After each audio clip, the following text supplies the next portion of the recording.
My colleague Gaurav is joining me for more on this. Gaurav, how does India, firstly, we played out all those provocative statements coming from Pakistan mantris. How does India look at these provocative statements?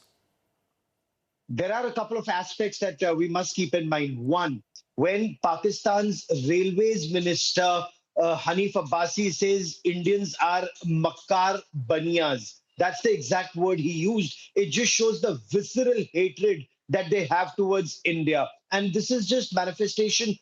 He's one such example. Remember, Pakistan's army chief, Asim Munir, he also spoke of the two nation theory and how Hindus are very different from them. So, this is the inherent mindset of Pakistan. And the real mindset comes out when somebody's really scared, when somebody's really rattled. And Prime Minister Narendra Modi putting the Indus Waters Treaty in abeyance, holding the IWT in abeyance, Pakistan is really rattled. Do keep in mind, whether it was 1965-71 war or Kargil or even the nuclear tests or any threat in the past, attack on our parliament, 2611, Indus Waters Treaty was never held in abeyance. But after Pulwama, the Prime Minister indicated India is relooking the Indus Waters Treaty, and now it's held in and held the treaty in abeyance. Pakistan is rattled because Pakistan will collapse if it doesn't get information on water flows, water access at all times, and whether it's held at times and released at other times. So all of this Pakistan realizes, and that is why this nervousness is coming out, and that's one part of it. There is no difference in what a radicalized Islamist terrorist like Hafiz Muhammad Saeed says, or the words used by Bilawal Bhutto, who was Pakistan's foreign minister and the inheritor of the legacy of both Zulfikar Ali Bhutto and Benazir Bhutto. Incidentally, both killed either directly or indirectly by Pakistan Army. Zulfikar Ali Bhutto was hanged by Pakistan Army, and Benazir Bhutto was assassinated. But the next generation is following exactly in the footsteps of the same radicalized elements, because when he threatens India that if water does not flow down the Indus, blood will.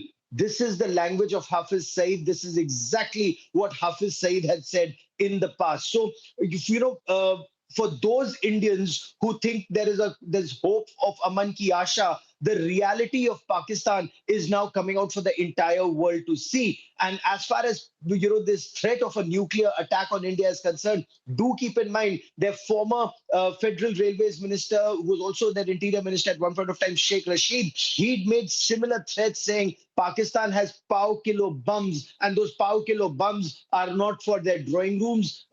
They are also for India, indicating that they have those they have those smaller nuclear devices which are for a tactical nuclear use, and Pakistan does not have a no first use doctrine. So that's the biggest threat that they can give out to India, and that is why it just shows how rattled that entire country is.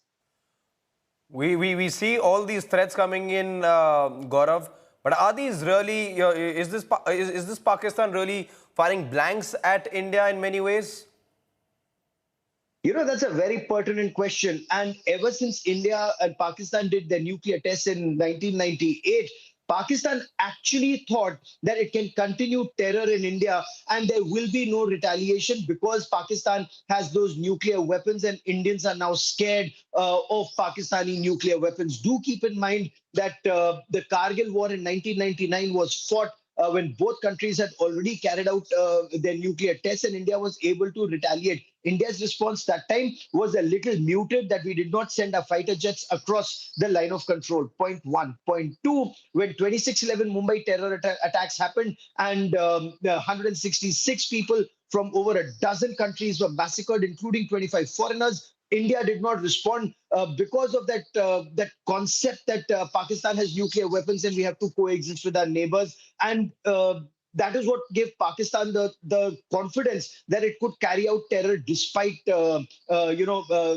despite everything, because India will not respond. It's a nuclear weapon state, except when Pakistan did Pulwama, India responded with the biggest retaliation of sending fighter jets across the line of control and bombing across the international border without war being declared, and that Pakistan's nuclear bogey was blown to bits, because that conflict did not even escalate to a full theater war, let alone a full India-Pakistan conventional war, let alone escalate to a nuclear threshold. So there is this escalation ladder, and India has wargamed it from what experts tell me that we are on top of that escalation ladder. That is what reflects Pakistan's nervousness. Pakistan today is a very, very nervous country, and the Indus Waters Treaty is that kind of a precision strike on Pakistan. You hold their waters and release it when you want. You don't give Pakistan information on waters, their agriculture, their whatever is remaining of their industries,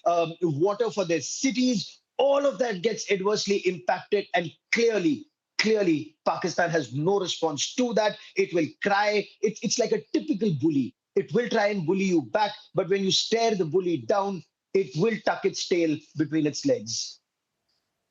Thanks, Gaurav, for sharing all those details with us and putting things into perspective.